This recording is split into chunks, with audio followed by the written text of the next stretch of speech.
Salam əziz izləyicilər, hər vaxtınız xeyirli olsun. Bugün sizə yay aylarının incisi ağ gilasdan ləzzətli və gözəl mürəbbə necə hazırlanır, onu göstəririk. Ağ gilas mürəbbəsi həm dadlı, həm də gözəl görünüşü var ki, çay süfrələrinin əvəz olunmazıdır. Gəlin birlikdə hazırlayaq.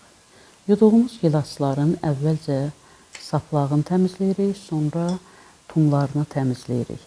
Gilasların tumunu təmizləmək üçün saç sancağından, yaxa sancağından istifadə etmək olar. Eyni zamanda belə tum çıxardan alətlə də çıxara bilərik.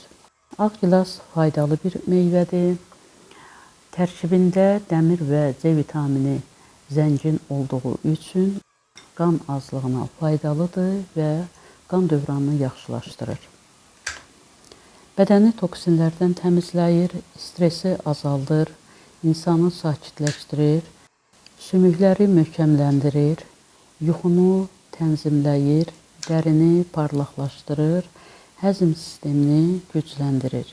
Qırmızı gilasdan fərqli olaraq ağ gilas mədəyə daha uyğundur.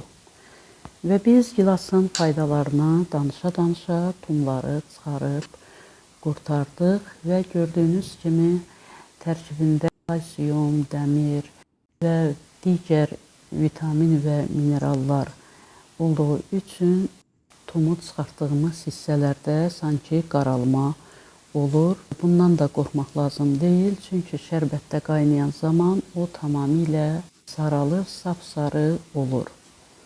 Bizdə təmizlənmiş gilas 1 kilo yarımdır. Uyğun olaraq bura 1 kilo yarım da şəkər tozu istifadə edirik. 1 kilo yarım şəkər tozunun üzərinə 1 stəkan yarım su əlavə edirik. Elə şəkər əriyən zaman qaynamağını gözləməyə gərək yoxdur.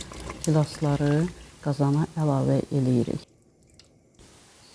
Ağ gilas mürəbbəsini bişirən zaman vacib deyil ki, 2 və yaxud 3 dəfəyə qaynadaraq mürəbbə hazır olsun. Mürəbbəni bir dəfəyə də qaynadıb, bişirib bitirmək olar. Ancaq biz bugün 3 dəfə qaynatmaqla mürəbbəni bişiririk.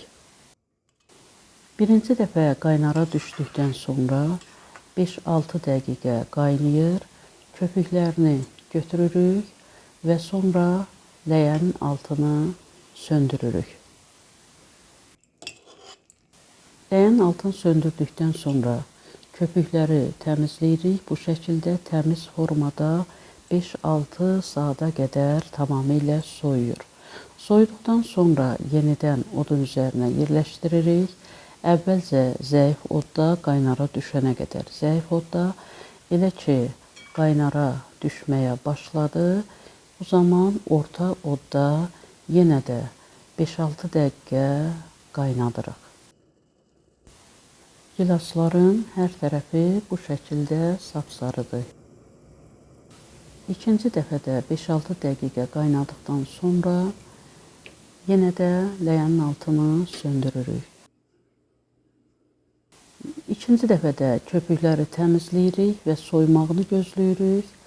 Soyduqdan sonra üçüncü dəfə qaynatmağa başlayırıq və bu zaman üzərinə bir neçə doğranmış limon dilimləri əlavə edirik. Ağ gilas mürəbbəsinə bəzən hil, vanil və s. zövqə görə kimsə nəsə ətirləndirici vurur. Yəni bu zövqə bağlıdır. Biz bir neçə dilim doğranmış limon əlavə etdik. Mürəbbə yavaş-yavaş hazır olur.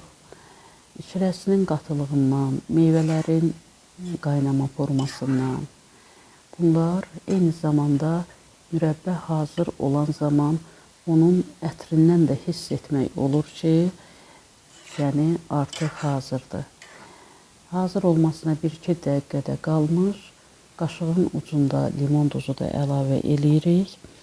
Limon duzu həm rəngini gözəlləşdirir, həm də mürəbbənin uzun müddət sağlam şəkildə qalmasını təmin edir yəni xarlanmanın da qarşısını alır. Bu şəkildə sağlam, gözəl formada köpüklər əmələ gələn zaman ləyənin altını söndürürük və mürəbbə soyuyan zaman bankalara yerləşdiririk. Videonu bəyəndinizsə bəyənməyi və kanala abunə olmağı unutmayın. Bizim bugünkü ağ gilas mürəbbəsi videosu burada başa çatır. Siz də hazırlayın, hazırladığınız bütün nemətləri sağlıqla istifadə edin. Sağ olun, yeni videolarda görüşənədək.